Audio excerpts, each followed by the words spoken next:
Have you ever witnessed or experienced a moment where someone who held power over you abused it, controlled you, tore you apart, suddenly realized they no longer had any control? That exact moment when everything shifted, when their power crumbled in front of your eyes?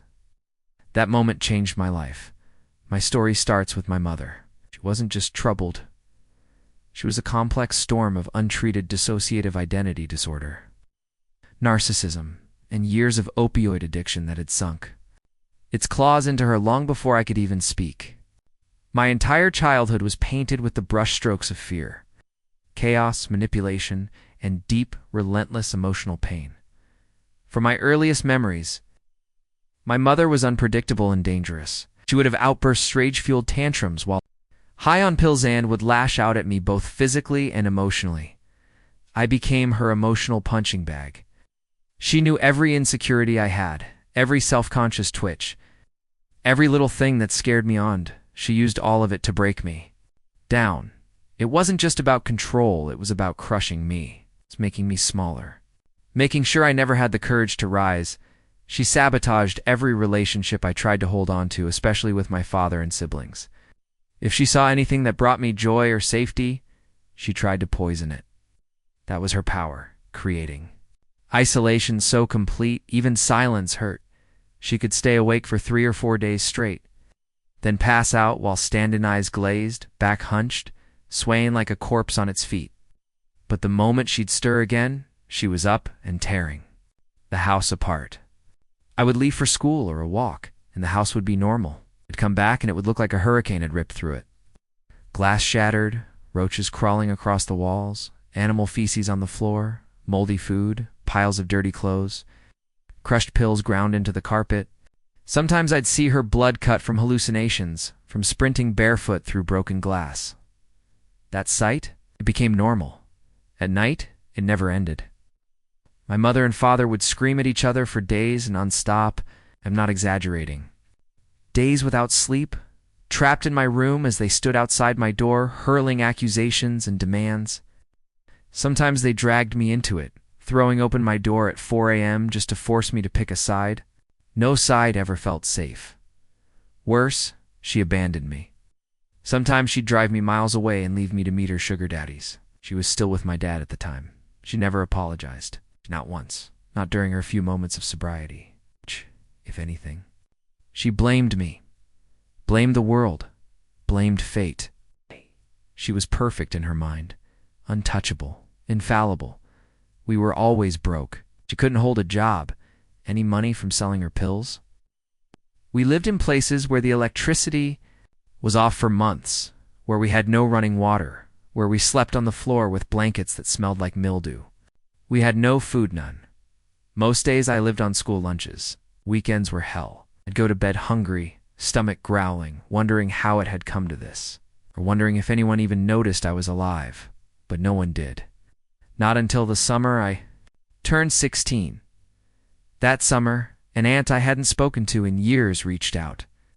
She lived in Texas and asked if I wanted to come stay for a few weeks. I was stunned. I said yes without hesitation. I didn't even ask my parents. Why would I? I wasn't even sure they'd notice if I disappeared. My aunt drove all the way to Iowa when she arrived.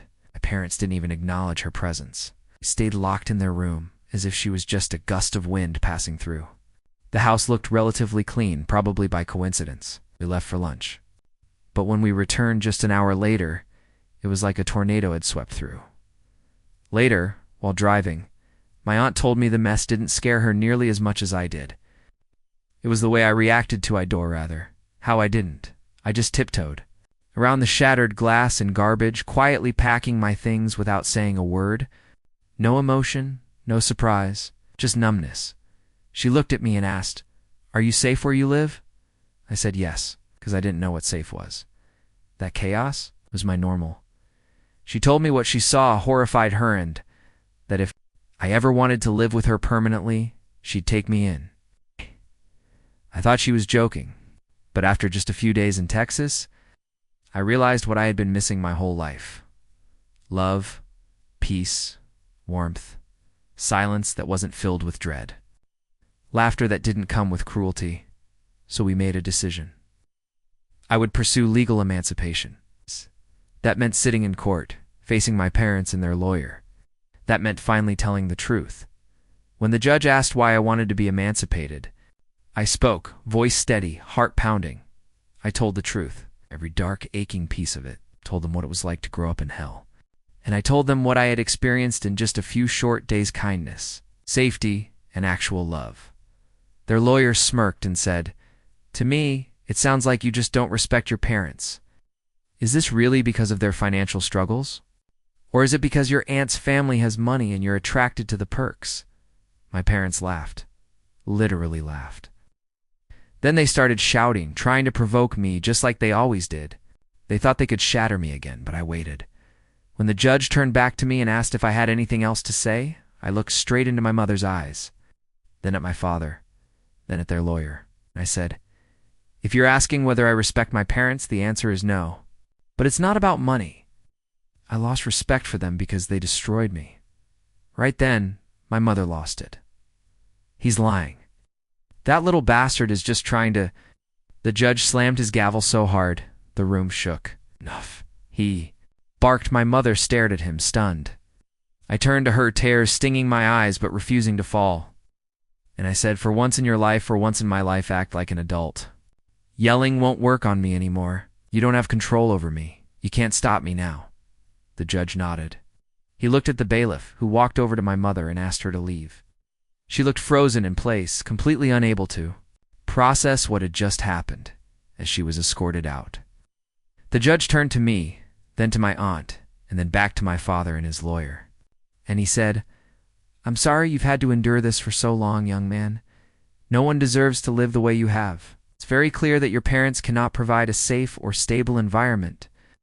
You will return to Texas with your aunt, and our department will follow up with regular visits. You've been given a second chance. Take it, and make the most of it. Good luck." He slammed his gavel one last time. Though the room was silent, all I could hear was the roaring in. My ears, my father and his lawyer were escorted out, and me. I broke. Years of swallowed pain, silence, fear, confusion, they all burst free. I cried. I wept. Right there in court, it's been 7 years since that moment. Since then, I've built a life that feels like mine. I have a good job, a loving girlfriend, a circle of friends I trust, and a home that's truly a home. I've been in therapy every week since returning to Texas. I sleep peacefully now. I wake up without dread. I'm healing. And to anyone who feels trapped, unheard, or powerless, I want to tell you this. You can take your power back. One day you will. And when you do, the silence that follows your abuser's scream will be the loudest and most beautiful sound in the world.